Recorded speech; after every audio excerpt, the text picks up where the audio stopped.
Hello students, स्वागत है आपका बीवोक ऑनलाइन क्लासेस में। और मैं नेहा कुमावत आपको पढ़ाने वाली हूँ फाइनेंशियल मैनेजमेंट, वित्तीय प्रबंधन। हमारा टॉपिक जो है कॉस्ट ऑफ कैपिटल चल रहा था, उसी को हम आज कंटिन्यू रखेंगे। कॉस्ट ऑफ कैपिटल को हिंदी में कहा जाता था पूंजी की लागत, कहा जाता है पूंजी की लागत। तो पूंजी की लागत हमने पहले ये पता करा कि हमने कहाँ कहाँ से सोर्स कलेक्ट करें, वित्त के स्रोत। ठीक है, हमने डेब्ट से पैसा कलेक्ट करा, हमने इक्विटी से पैसा कलेक्ट करा, और बदले में जो इनको रिटर्न्स देते हैं वही हमारी कॉस्ट आती है। यानी उस कैपिटल को कलेक्ट करने के लिए जो एक्चुअल में अमाउंट पे की जाती है वही हमारी कॉस्ट कहलाती है, लागत कहलाती है पूंजी की। वो लागत हो सकती है डिबेंचर होल्डर के लिए इंटरेस्ट हो या अंशधारियों के लिए लाभांश हो। तो जो लाभांश है प्लस जो ब्याज है वही हमारी क्या उस पूंजी की लागत है। तो आज का हमारा टॉपिक है कि जो हम कॉस्ट ऑफ कैपिटल पता लगा रहे हैं, तो उसमें ही है हमारा टॉपिक आज का पूंजी की भार युक्त औसत लागत, यानी weighted average cost of capital हम ये पढ़ेंगे आज। तो इसमें क्या होता है ये समझने से पहले, इससे पहले ये समझते हैं कि ये किस भार की बात कर रहे हैं। यानी जब हमने बात करी कि हम इक्विटी से भी पैसा लाएंगे, जब हम डेब्ट से भी पैसा लाएंगे, बैंक से भी लोन लेंगे, ठीक है, तो सबको अलग अलग उनको क्या है, उनकी कॉस्ट हमें पे करनी पड़ेगी। तो कंपनी कहती है क्या ऐसा हम कर सकते हैं कि सभी की एक साथ जो कॉस्ट है वो कैलकुलेट कर ले। अभी तक हमने क्या करा था, अभी तक हमने अगर हम इक्विटी से पैसा ला रहे थे, अगर हम अंशधारियों से पैसा ले रहे थे, तो हम उसके लिए कॉस्ट कैलकुलेट कर रहे थे कि कॉस्ट ऑफ इक्विटी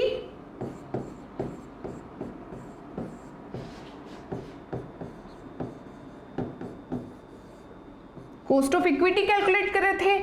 वहीं अगर हम डिबेंचर से पैसा ला रहे थे तो कॉस्ट ऑफ डिबेंचर कैपिटल, अगर हम डिबेंचर से पैसा ला रहे थे, ठीक है, तो हम केडी कैलकुलेट कर रहे थे, cost of debenture.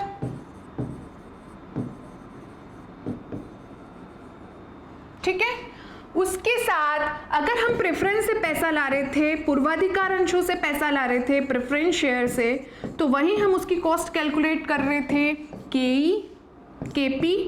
KP cost of preference,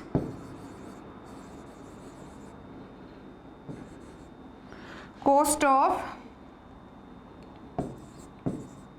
preference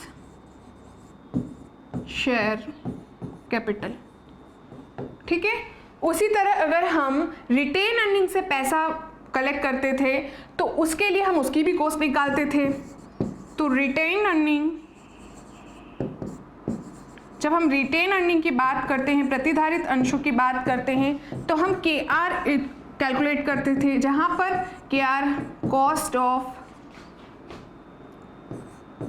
retain earning थी, राइट। वहीं अगर हम कोई बैंक लोन या ऐसा कुछ ले रहे थे तो उसकी भी हम कॉस्ट कैलकुलेट कर रहे थे। बैंक लोन या सिर्फ लोन कह सकते हो, साख कह सकते हो, उसको भी हम केडी मान ले सकते थे, क्योंकि कॉस्ट ऑफ डेब्ट निकालते थे हम, उसमें ऋण की लागत निकालते थे, कॉस्ट ऑफ डेब्ट। ठीक है, तो हमने अलग अलग जगहों से पैसा कलेक्ट करा और अलग अलग उनकी कॉस्ट निकाली। यानी इस पैसे को कलेक्ट करने के लिए हमें बदले में भुगतान में रिटर्न क्या देना पड़ा, इक्विटी को हमें देना पड़ा डिविडेंड, लाभांश देना पड़ा, उसके साथ ही डिबेंचर को हमें ब्याज देना पड़ा, इंटरेस्ट पे करना पड़ा, राइट। उसी के साथ प्रेफरेंस शेयर को भी क्या देना पड़ा, डिविडेंड, उसी के साथ रिटेन अर्निंग में भी डिविडेंड, राइट। उसी तरह बैंक लोन में हमें क्या देना पड़ा, ब्याज देना पड़ा, इंटरेस्ट पे करना पड़ा।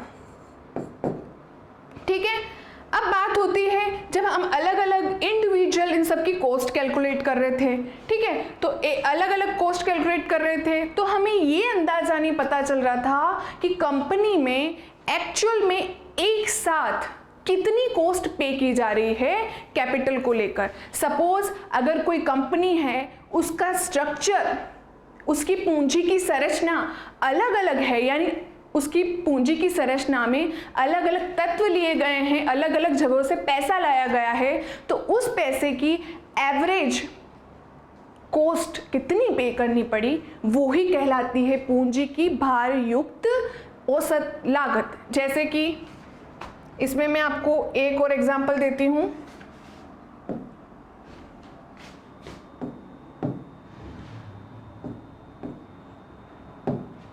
ठीक है, तो हम क्या करते हैं, सपोज कंपनी को पैसा चाहिए, 10 लाख रुपए कंपनी को पैसा चाहिए।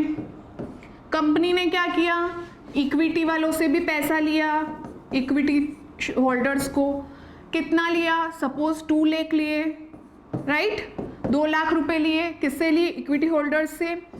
डिबेंचर से पैसा कलेक्ट करा, ऋण पत्रधारियों से कंपनी ने पैसा कलेक्ट करा, सपोज 5 लाख रुपए। प्रेफरेंस शेयर से लिया 1 लाख, बैंक से लोन लिया सपोज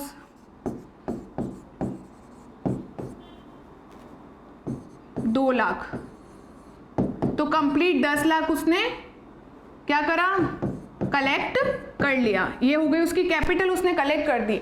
अब बदले में इनको जो भी कॉस्ट वहन करनी पड़ेगी, यानी इक्विटी को डिविडेंड देना पड़ेगा कंपनी को, तभी वो पैसा दे रहे 2 लाख। उसी तरह डिबेंचर को भी ब्याज देना पड़ेगा, डिबेंचर होल्डर्स को, जिन लोगों ने हमें कंपनी में पैसा दिया है, डिबेंचर खरीदे हैं, तो उन लोगों को भी हमें ब्याज देना पड़ेगा। ठीक है, फिर प्रेफरेंस शेयर से भी लिया 1 लाख, तो जिन्होंने प्रेफरेंस शेयर लिए हैं उनको भी हमें डिविडेंड देना पड़ेगा। बैंक लोन, अगर बैंक से पैसा लाए हो तो बैंक वालों को भी क्या देना पड़ेगा, ब्याज देना पड़ेगा। तो जो बदले में चुकाई जा रही है तो वही हमारी कॉस्ट है। तो हम अभी तक क्या कर रहे थे, अलग अलग निकाल रहे थे, वही हमने अभी बात करी, अलग अलग इसकी हम कॉस्ट कैलकुलेट कर रहे थे। तो एक्चुअल में हमें पता नहीं चल रहा था कि कंपनी को वास्तव में कुल मिलाकर के कितनी कॉस्ट देनी पड़ रही है। ये तो पता चल रहा था कि प्रेफरेंस की कॉस्ट इतनी पे करनी पड़ रही है, या डिबेंचर की इतनी करनी पड़ रही है, या इक्विटी की इतनी करनी पड़ रही है, लेकिन एवरेज सबकी मिलाकर के कंपनी को नहीं पता चल रहा था। सपोज हमने इस एग्जाम्पल की बात करी है, ये कंपनी समझ लो रिलायंस है, इसके शेयर निकले हैं, ठीक है, 10 लाख रुपए के, और क्या करे हैं, मुकेश अंबानी शेयर इशू करे हैं। उसने क्या करा है, अपनी कैपिटल का स्ट्रक्चर ऐसा बनाया है, पूंजी की संरचना ऐसी बनी है। पूंजी की संरचना में क्या आ जाएंगे, वो अलग अलग सोर्स से पैसा कलेक्ट कर रहा है, उन सबको कंबाइन कर लिया, यानी इक्विटी से इतना लाया, डिबेंचर से, प्रेफरेंस से, राइट, बैंक लोन इतना लिया, तो उसने इतना पैसा कलेक्ट करा। तो ये एक पूंजी ढांचा बन गया है, कैपिटल स्ट्रक्चर बन गया है। तो इसकी एक साथ क्या करना, कॉस्ट ऑफ कैपिटल फाइंड करना। किस आधार पे करना, वेट के आधार पर, भार के आधार पर।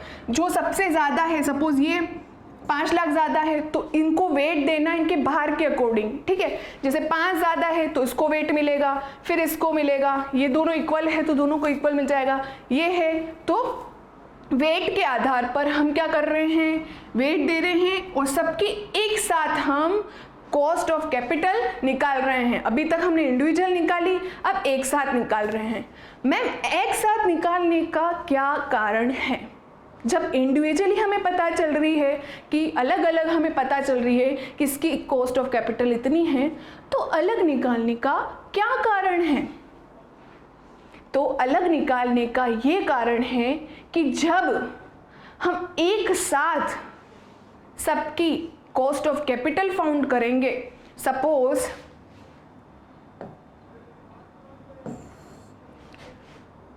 सबकी कंबाइन होकर हमें आई है 10.75%, सबकी कॉस्ट ऑफ कैपिटल फाइंड करी पूरे स्ट्रक्चर की, पूंजी ढांचे की, तो हमें वेटेड एवरेज हमारी प्राप्त हुई 10.75%, राइट। ये हमें हमने कैलकुलेट करी।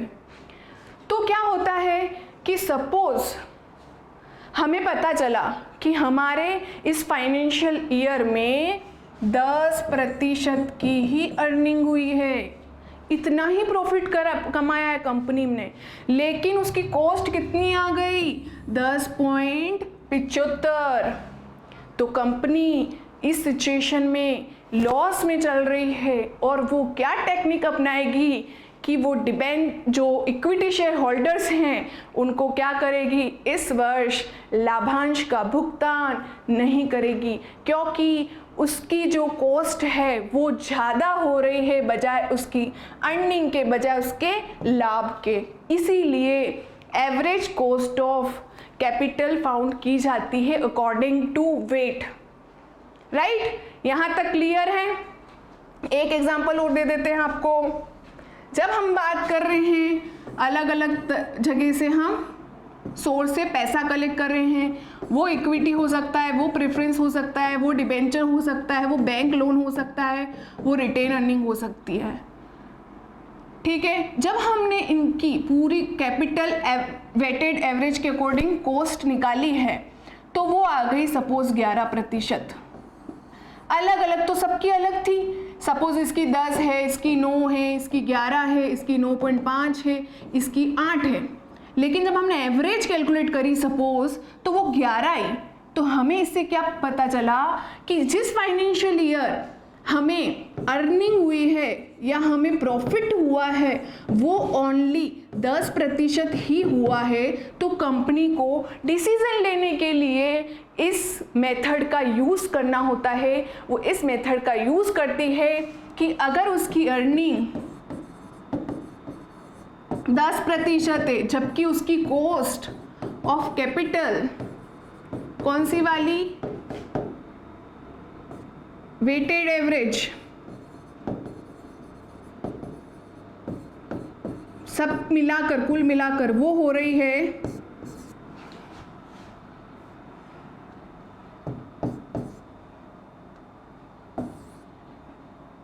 वो 10% और कॉस्ट मिलाकर हो रही है 11%। तो कंपनी क्या करेगी, अलग अलग निकाल रही है तो पता नहीं चल रहा है कि प्रॉफिट से कंपेयर कर पा रहे हैं, लेकिन एक साथ निकाल दी तो हम ये पता लगा सकते हैं कि भाई हमारी अर्निंग तो कम है, हमारी कॉस्ट ज़्यादा है। तो इस कंडीशन में हम क्या है, एक हिसाब से लॉस में, घाटे में चल रहे हैं। तो वो ये डिसीजन लेती है कि इस वर्ष जो भी इक्विटी शेयर होल्डर्स हैं उनको डिविडेंड नहीं मिलेगा क्योंकि हमारी अर्निंग कम है। डिसीजंस लेने के लिए ये मेथड जो है वो यूज़ की जाती है। कंप्लीट है। अगर सपोज 11% की अर्निंग हुई है और 11 की कॉस्ट आई है तो भी नहीं करेगी क्योंकि प्रॉफिट हुआ ही नहीं, इक्वल चल रहे हैं। अगर सपोज 12% की अर्निंग है और 11% कॉस्ट है तो अच्छा है, 1% ज़्यादा है, तो ये उसके ऊपर, कंपनी के ऊपर निर्भर करता है कि वो अंशधारकों को लाभांश का भुगतान करेगी या नहीं। ठीक है, तो हम एक एग्जाम्पल से देखते हैं कि इसको कैसे कैलकुलेट किया जाता है, कैसे वेट दिया जाता है। राइट, तो हमारे पास कुछ इस प्रकार क्वेश्चन दिया हुआ है। क्वेश्चन आपके सामने है, एबी लिमिटेड का पूंजी ढांचा तथा विशिष्ट संसाधनों की कर पश्चात लागत निम्न है। पूंजी ढांचा दिया है, स्ट्रक्चर दिया है, यानी स्ट्रक्चर क्या दिया है कि आप कहां कहां से, कौन कौन से सोर्स से पैसा कलेक्ट करके लाए हो। कंप्लीट देखते हैं कहां कहां से लाए। तो सबसे पहले डेब्ट यानी डिबेंचर ही है, डिबेंचर से या ऋण से पैसा लेकर आए वो 3 लाख, प्रेफरेंस शेयर वालों से लाए 2 लाख, इक्विटी से लाए 4 लाख और रिटेन अर्निंग से 1 लाख का पैसा उनके पास पड़ा हुआ है। कंप्लीट, इन्होंने इंडिविजुअल कैलकुलेट करके हमें दे दी है। ठीक है, कौन सी है ये, विशिष्ट साधनों की लागत कर पश्चात है। ये कर पश्चात की कॉस्ट हमें दी हुई है आफ्टर टैक्स की। अलग अलग कॉस्ट अलग अलग सोर्स की हमें दे दी है। डेप्ट की 4.77%, प्रेफरेंस की 10.53, इक्विटी की 14.59 और रिटेन की दे दी। अब हम क्या करेंगे, हम इसके अंदर पूंजी की औसत भारित लागत की गणना करेंगे, यानी weighted average cost of capital found out करेंगे इन सब की, ऑल ओवर की। ठीक है, तो इसको सॉल्व करते हैं।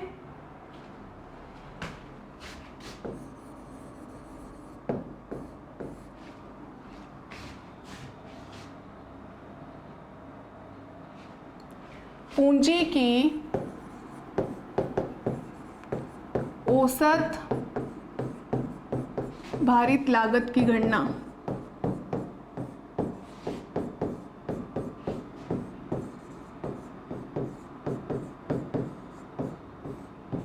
ठीक है, हमने क्या लिखा? हमने लिखा है कि पूंजी की औसत भारित गणना कर रहे हैं, औसत भारित लागत की गणना। अब क्या करेंगे? टेबल बनाएंगे।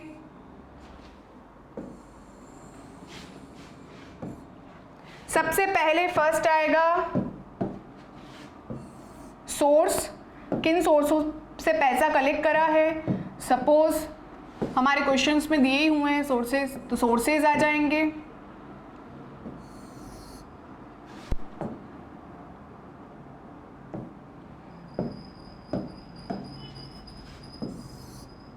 सोर्स कौन कौन से हैं क्वेश्चंस में? ये एक सोर्स है। फिर लिखी जाएगी अमाउंट कि कितना पैसा कहाँ से लाए हैं वो। फिर हम देंगे उस अमाउंट को वेट, और फिर आफ्टर टैक्स वाली उनकी जो भी कॉस्ट आई है वो लिखी जाएगी। फिर हम वेट कैलकुलेट करेंगे। काफ़ी इजी क्वेश्चंस हैं, आप ध्यान से देखिएगा। सोर्सेज लिख दिए, उसके बाद हम यहाँ लिखेंगे अमाउंट, फिर हम वेट देंगे,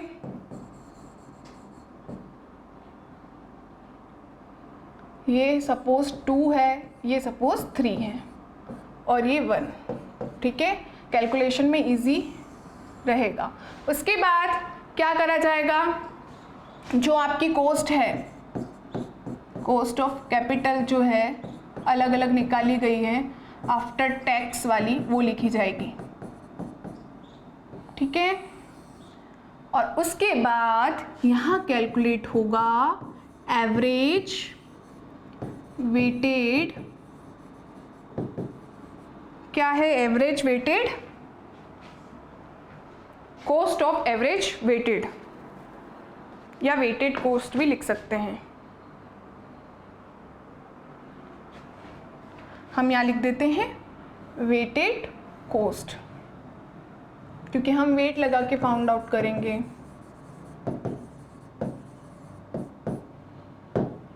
कंप्लीट, और इसको लिख देते हैं 4 और इसको लिख देते हैं 5।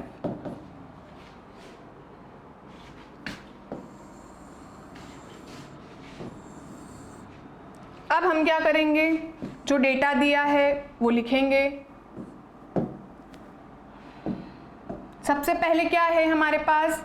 सबसे पहले है डेप्ट 3 लाख के और रेट है 4.77। तो सबसे पहले डेप्ट है, कितने हैं? 3 लाख। ठीक है, उसके बाद और इनकी कॉस्ट क्या है? कॉस्ट है 4.77। ठीक है, परसेंट में दिए हैं तो इनको सॉल्व कर देंगे। यानी सॉल्व कैसे करेंगे? 4.77 डिवाइडेड बाय 100 करेंगे, तो ये सॉल्व होके आ जाएगा 0.0477। उसी तरह ये 10.53% करेंगे, यानी 10.53 डिवाइडेड बाय 100 करेंगे, तो ये हमें प्राप्त होगा 0.1053, 0.1053। उसी तरह इसको सॉल्व करेंगे तो ये है 14.59 अपॉन 100, तो क्या आ जाएगा हमारे पास? 0.1459। उसी तरह 14% को करेंगे तो ये क्या आ जाएगा हमारे पास? 0.140। तो ये हमारे पास इजी करके हमने कैलकुलेट करके फाइंड आउट कर दिया। अब इसको भी हम इन डिजिट को भी वहाँ लिख देंगे। कहाँ पर? हमारी कॉस्ट ऑफ कैपिटल में। तो ये क्या है? सबसे पहले 0.0477, 0.0477, आगे कुछ नहीं है पॉइंट के, तो हम 0 लगा देंगे। उसी तरह फटाफट हम लिख देंगे कहाँ कहाँ से पैसा हमने, सोर्स है जो हमने कलेक्ट करा। तो सेकंड अब क्या है? सेकेंड हमारे पास प्रेफरेंस है, जहाँ से हमने 2 लाख लिए, तो हम यहाँ लिख देंगे प्रेफरेंस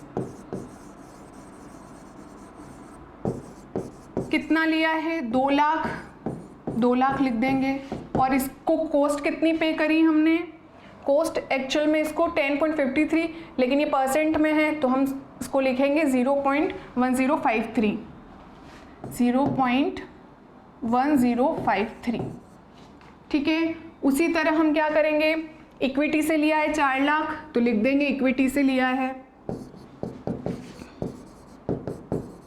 कितना है, 4 लाख, तो हम लिख देंगे 4 लाख, राइट।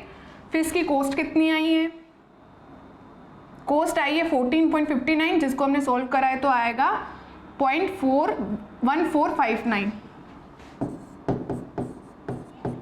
हमने लिख दिया। उसके बाद रिटेन अर्निंग 1 लाख, तो ये हमने लिख दिया रिटेन अर्निंग कितना पैसा, 1 लाख,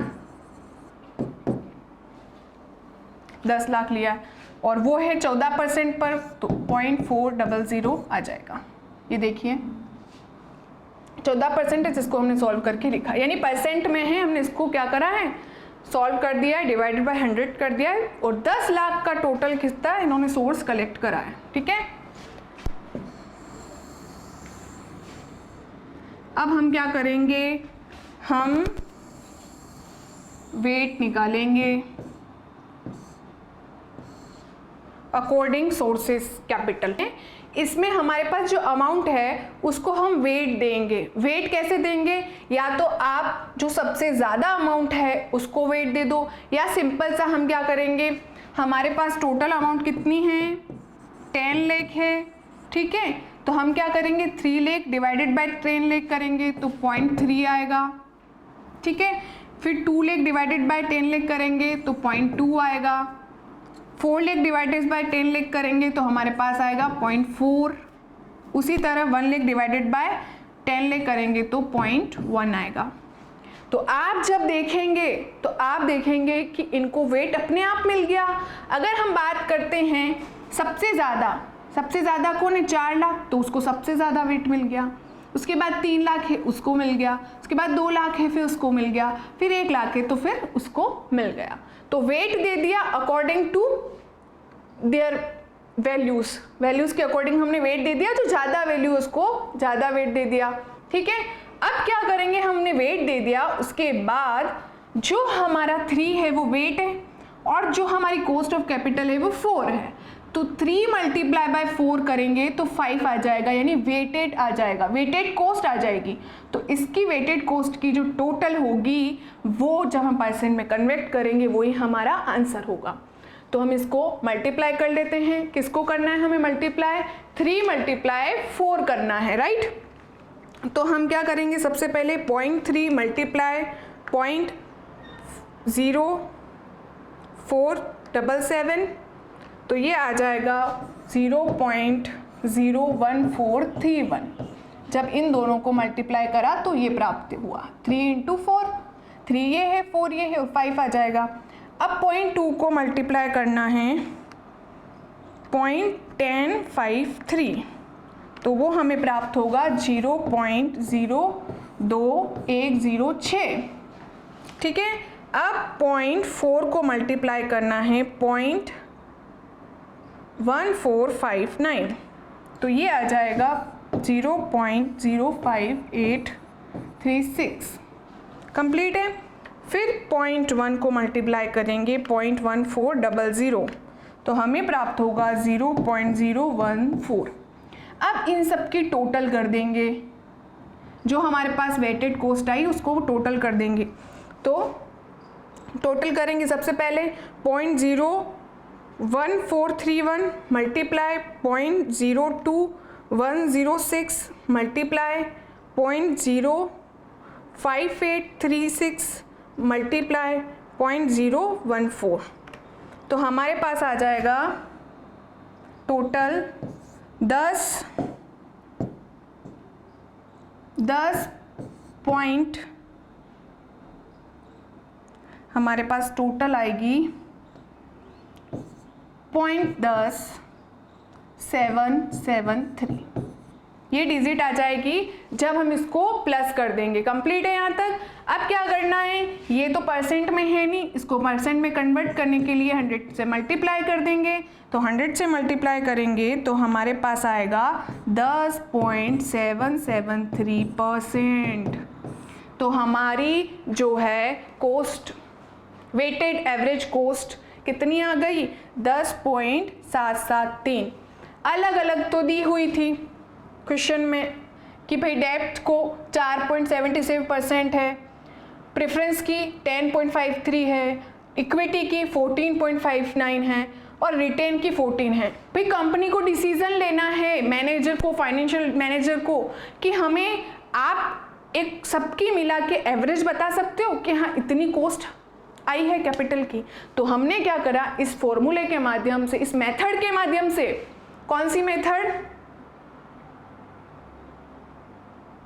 भारित औसत लागत के आधार पर हमने कैलकुलेट करा, जो हमारे सोर्स है वो हमने लिख दिए, फिर हमारी जो भी अमाउंट है वो लिख दिया, फिर हमने वेट कैलकुलेट करा, दिस डिवाइडेड बाय दिस ये आ गया, दिस डिवाइडेड बाय दिस, फिर ये दिस डिवाइडेड बाय दिस ये, और दिस डिवाइडेड बाय दिस ये कलेक्ट हो गया, ये वेट हो गया। और नॉर्मल से आप देख सकते हो कि जो सबसे ज़्यादा अमाउंट है उसको ज़्यादा वेट मिला, फिर उसके बाद और फिर उसके बाद ये वेट मिल गया हमें और इसको हमने 3 लिख दिया। उसके बाद cost of capital after tax सबकी दी हुई है, डेब्ट की दी हुई है, प्रेफरेंस की दी हुई है, इक्विटी की दी हुई है, रिटेन की दी हुई है। कहाँ दी हुई है,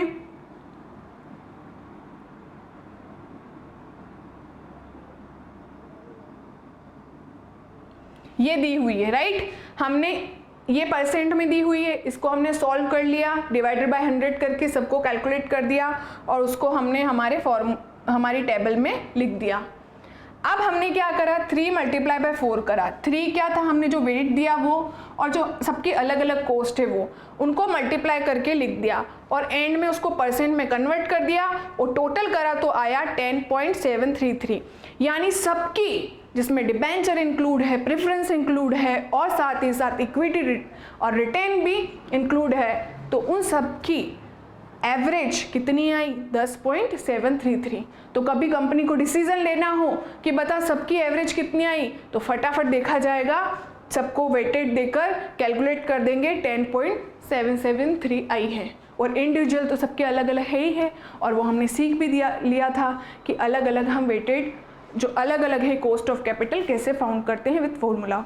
तो ये सबका साथ में कैलकुलेट करना, ठीक है। अब इसी के साथ इस क्वेश्चन को सॉल्व करने का एक अल्टरनेटिव तरीका भी है, वो मैं आपको बताती हूँ कैसे। हमने जब 10th में पढ़ा था ना, समांतर माध्य, माध्यिका, भारित औसत माध्य पढ़ा था, वैसे भी हम कैलकुलेट कर सकते हैं। उसमें क्या होगा, इसको निकालने की ज़रूरत नहीं है, इसको इससे मल्टीप्लाई कर देना, जो आएगा डिवाइडेड बाय इसकी टोटल, यानी sigma W x upon sigma W. उस तरीके से भी मैं आपको सोल्व करना सिखा देती हूँ कि कैसे उसको सोल्व करेंगे। तो वैकल्पिक तरीके से इसका हल कैसे होगा वो भी देख लेते हैं।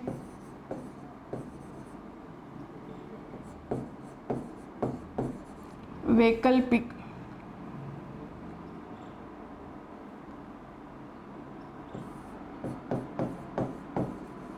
वैकल्पिक तरीके से पूंजी की औसत भारित लागत की गणना, पूंजी की औसत भारित लागत की गणना, औसत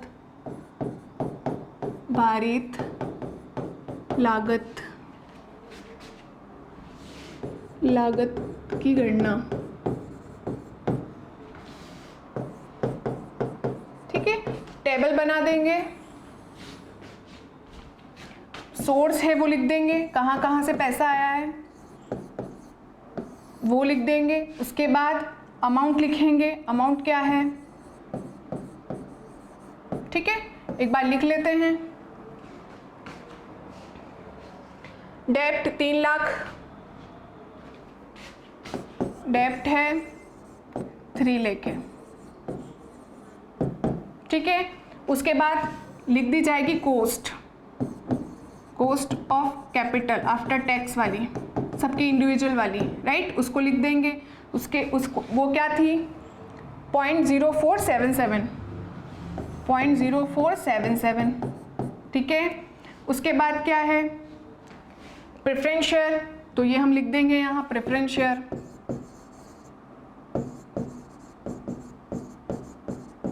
ये कितने हैं 2 लाख है, और इनकी कॉस्ट ऑफ कैपिटल क्या है, इनकी है 0.1053।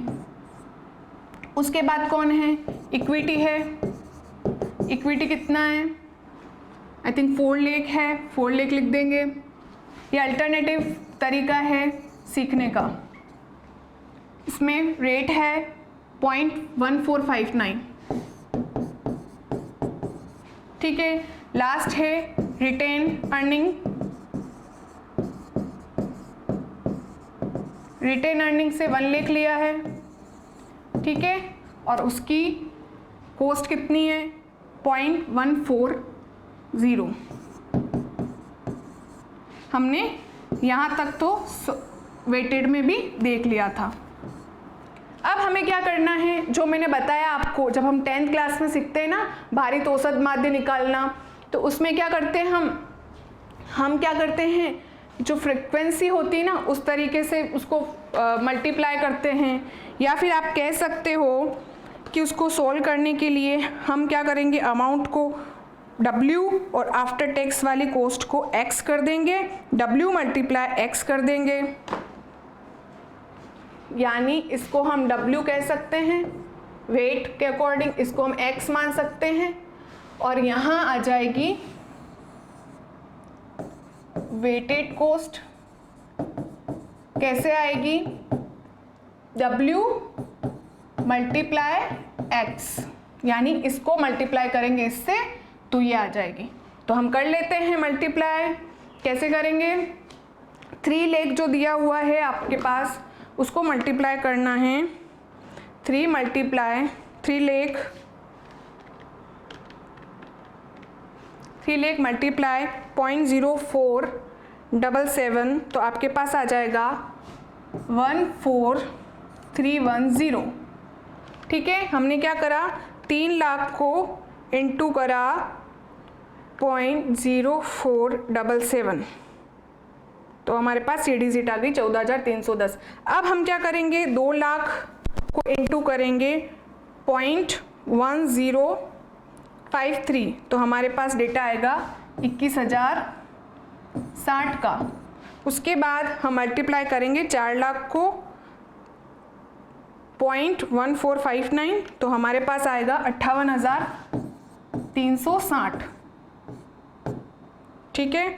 उसके बाद हम मल्टीप्लाई करेंगे 1 लाख को, मल्टीप्लाई करेंगे 0.1400 इक्वल टू 14,000, ठीक है। अब हम वेटेड जो है उसको टोटल कर देंगे, WX जो हमारा निकला है, तो हम इसको बोल सकते हैं ये सिग्मा WX है ना, तो इसको हम टोटल कर देंगे, तो 14,000 प्लस 58,360।